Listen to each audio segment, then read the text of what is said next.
Bienvenue dans un autre récapitulatif du film. Aujourd'hui, je vais vous expliquer le film « L'expérience Belco », sorti en 2016. Le film commence et on voit Mike Milch, un employé des industries Belco.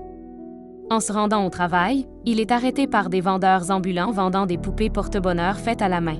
Alors qu'il est assis là, son œil aperçoit un masque effrayant sur le bord de la route. Ces masques sont en vente chez un autre vendeur de rue et alors qu'il continue de regarder ces masques, totalement inconscient de ce qui se passe autour de lui, il est surpris par un autre vendeur de poupées. La scène change alors et nous voyons un bâtiment dans une zone isolée. À l'extérieur du bâtiment, il y a beaucoup de gardes de sécurité et il semble que ce bâtiment soit vraiment important. Il est alors révélé qu'il s'agit en fait du bâtiment de Belco Industries. Nous voyons ensuite Barry Norris, également de Belco Industries, arriver à l'immeuble de bureau à Bogota, en Colombie, pour trouver des gardes de sécurité inconnus refoulant le personnel colombien local à la porte. Il est clairement indiqué que les visiteurs ne sont pas du tout autorisés à entrer dans le bâtiment. La scène change alors à l'intérieur du bâtiment. Il est démontré que cette entreprise se soucie beaucoup de ses employés. Ils se soucient beaucoup de leur nourriture, de leur confort et de leur sécurité. L'entreprise a mis à la disposition des employés différents moyens de se divertir à l'intérieur du bâtiment afin qu'ils restent détendus. Ils ont également donné aux employés de belles maisons et des voitures. La scène passe alors à la salle de sécurité. Dans cette salle de sécurité, il y a des dizaines d'écrans et sur ces écrans, l'équipe de sécurité peut regarder tous les coins du bâtiment.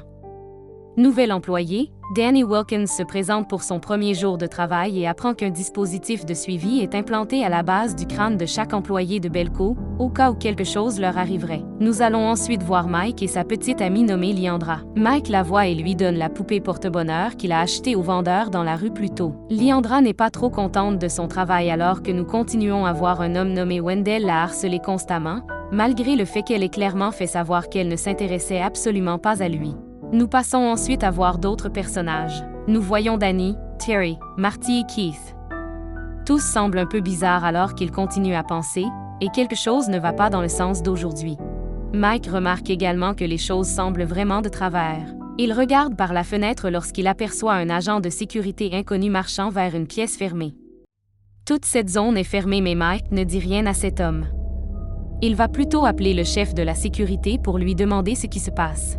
Evan Smith, l'agent de sécurité en chef de Belco, ne sait pas qui sont les nouveaux agents de sécurité. C'est quand il y a une annonce sur le haut-parleur. Une fois que tous les employés se présentent, une voix sur l'interphone leur ordonne de tuer 2 de leurs collègues, sinon il y aura des conséquences. On leur dit qu'il y a 80 personnes dans ce bâtiment et qu'elles seront bientôt tuées. La voix ajoute ensuite que s'ils veulent tous survivre, ils vont devoir faire un pas pour cela. Ils vont devoir tuer 2 hommes dans les 30 prochaines minutes, et s'ils sont incapables de le faire, ils devront payer pour ça. Au début, certains hommes continuent à rire parce qu'ils pensent que quelqu'un leur fait juste une farce, mais après un certain temps, certains d'entre eux commencent à frissonner de peur, car ils ont maintenant l'impression que ce n'est pas une farce et qu'ils sont censés faire ce qui leur a été dit. Les signaux téléphoniques et les lumières du bâtiment sont alors coupés. Certains d'entre eux pensent à sortir du bâtiment mais sous leurs yeux, tout le bâtiment est verrouillé et ils sont maintenant piégés à l'intérieur. Ils se sentent comme des oiseaux dans une grande cage à la merci de leurs ravisseurs maintenant. Ils continuent ensuite à utiliser différentes armes pour essayer d'ouvrir les énormes et lourdes portes du bâtiment, mais c'est trop fort pour eux. Les portes ne bougent même pas. Certains d'entre eux ont alors réussi à monter sur la terrasse et ont essayé de parler aux gardes là-bas, mais les gardes les ont ignorés bien qu'ils aient vu qu'ils appelaient à l'aide. Pour aggraver les choses, la climatisation du bâtiment est également coupée et on a l'impression que la torture a déjà commencé. Marty poursuit en disant qu'il pense que c'est l'un des grands tests de l'entreprise. On leur a dit que l'entreprise pouvait leur faire subir n'importe quel test. Lorsqu'ils doivent être testés pour quelque chose, il dit qu'ils doivent essayer de vérifier la force physique et mentale de leurs employés. Certains des employés continuent de l'ignorer, pensant que c'est une farce malade, mais après la fin du temps imparti et que les 2 n'ont pas été tués, 4 employés meurent lorsque des explosifs cachés dans leur trachéa explosent et leur font exploser la tête. Tous les autres sont horrifiés à la vue malade. Tous continuent alors à courir ici et là, pensant que leurs collègues ont été abattus. Ils essaient de se sauver des balles imaginaires. Un homme nommé Barry s'avance. Il trouve le courage de regarder de près les corps qui l'entourent. Quand il regarde leur tête, il continue en remarquant qu'ils n'ont pas été abattus. Leurs têtes ont explosé, et cela s'est produit grâce à la puce qui a été installée dans le cerveau de tous les employés. Mike le comprend maintenant aussi. Ils réalisent maintenant que la chose qu'ils ont installée dans leur tête n'est en fait pas un tracker. C'est plutôt une bombe à retardement. Il comprend maintenant pourquoi les gens du ménage ont été renvoyés chez eux avant cette mission. C'est parce que l'entreprise n'a pas installé ces trackers dans leur tête et c'est pourquoi ils les ont simplement renvoyés chez eux. Mike tente alors de retirer son tracker avec un cutter mais abandonne lorsque la voix menace de faire exploser son tracker explosif, à moins qu'il ne s'arrête. Mike n'écoute toujours pas la voix et continue d'essayer de sortir le tracker de sa tête. La voix lui dit alors qu'ils vont compter jusqu'à 3 et s'il est encore vu en train d'essayer de le faire, ils vont le tuer tout de suite. Mike est incapable de le retirer sans l'aide de personne et s'arrête avant que la voix ne compte jusqu'à 3. Les employés vont ensuite découvrir autre chose. Ils remarquent que tout le bâtiment a été mis sur écoute avec de petites caméras, ce qui signifie que leurs ravisseurs peuvent les voir à chaque minute où ils se trouvent dans ce bâtiment. Barry comprend maintenant la gravité de la situation et décide de faire quelque chose. Il va voir le chef de la sécurité, Evan, et lui dit de donner les clés du casier de l'armurerie, car ils veulent mettre la main sur toutes les armes à l'intérieur. Evan ne lui donne pas les clés. Barry continue en lui disant qu'il est son patron et que c'est un ordre, mais Evan refuse toujours de le faire et cela les rend rancuniers l'un contre l'autre. Barry est vraiment énervé contre les gardes mais il ne peut pas faire grand-chose. Ils entendent alors à nouveau la voix. On dit au groupe qu'à moins que 30 d'entre eux ne soient morts dans les 2 heures, 60 seront tués. La voix leur dit qu'il ferait mieux de tuer 30 personnes tout de suite ou 60 vont perdre la vie de façon brutale. Cela dépend désormais d'eux, qu'ils veuillent ou non participer à ce jeu. La voix leur dit qu'ils vont obtenir les résultats qu'ils veulent à tout prix. On leur dit également qu'ils ne sont pas censés altérer les caméras du bâtiment et les trackers implantés dans leur tête, et s'ils le font, ils ne seront pas avertis comme Mike. Ils préféreraient être tués tout de suite. Après cette annonce, c'est le chaos dans le bâtiment. Les gens sont horrifiés à l'idée qu'ils vont devoir tuer leurs propres collègues pour survivre. Les gens essaient alors de mettre la main sur toutes sortes d'armes qu'ils peuvent trouver et ils commencent à s'arracher des choses les uns aux autres. Certains d'entre eux ont déjà abandonné et continuent d'écrire les dernières lettres à leurs proches. Ils se sont divisés en 2 factions, un dirigé par Mike, qui pense qu'il ne devrait pas y avoir de meurtre, et un dirigé par Barry, qui a l'intention de suivre les instructions pour se sauver. Au sous-sol, un homme nommé Lonnie perd le contrôle de lui-même parce qu'il a trop peur après tout ce qui s'est passé ces dernières heures. Un autre homme essaie de lui prendre son arme et Lonnie finit par tuer l'homme. Danny s'y cache également mais avant qu'elle ne puisse dire à qui que ce soit ce que Lonnie vient de faire, Lonnie la voit et une bagarre éclate entre les deux, Lonnie finissant par se faire tuer. Mike essaie de penser à quelque chose pour les sauver tous mais Barry est bien sûr sur le chemin. Liandra propose alors un plan. Elle poursuit en disant qu'il devrait lever une grande banderole sur la terrasse, envoyant un signal d'aide. Barry lui rappelle cependant que leur bureau est loin de la ville.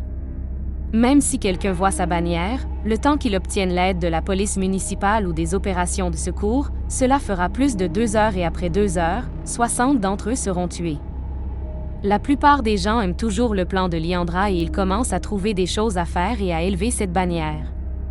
Barry essaie alors de mettre la main sur la grande torche pour sortir de cet endroit mais Mike et les autres le voient. Ils essaient de l'arrêter parce qu'il pourrait leur causer des ennuis. Barry en veut maintenant aussi à Mike et cela pourrait lui faire très mal à l'avenir.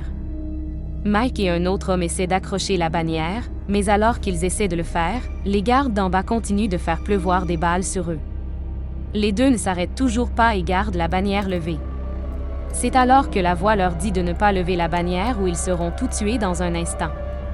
Mike ne s'arrête toujours pas et l'un de ses partenaires le contrôle alors car cela pourrait vraiment leur faire payer le prix fort.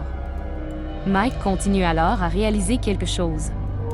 Il regarde autour de lui et comprend que tous ses employés appartiennent à des pays différents et qu'aucun d'entre eux n'est local. Il pense maintenant que le gouvernement est derrière ce jeu, parce que cette organisation est contrôlée et dirigée par le gouvernement. Il pense qu'il s'agit en fait d'un test psychologique vital. C'est pourquoi ils ont aussi toutes ces munitions dans le bâtiment, et le bâtiment est loin de la ville. Ça l'explique aussi. Il pense que cette expérience pourrait aussi être légale car tous les employés ont été obligés de signer un document dans lequel il était clair qu'ils pouvaient être soumis à n'importe quel test. Barry assomme alors Mike par derrière et quand Wendell essaie de prendre les clés d'Evan, l'homme riposte mais Wendell finit par le tuer. Cette expérience prend maintenant sa forme réelle. Avec son groupe maintenant armé, Barry et Wendell sélectionnent 30 personnes dont Mike et Peggy, les forçant à s'agenouiller en ligne. Barry est également ébranlé, avant de faire un si grand pas, mais il se rend compte que c'est la seule façon de pouvoir retourner dans sa famille. Avec seulement 20 minutes restantes dans le compte à rebours, Barry commence à les exécuter avec un coup de feu à l'arrière de la tête. Danny, qui s'est caché dans le sous-sol, voit ce qui se passe et éteint les lumières du bâtiment avant que Mike et plusieurs autres ne soient tués. Les employés courent immédiatement se mettre à l'abri alors que Barry et son groupe commencent à tirer, tuant plusieurs autres personnes. Cependant, Bradley et Antonio sont ligués et tués par les employés.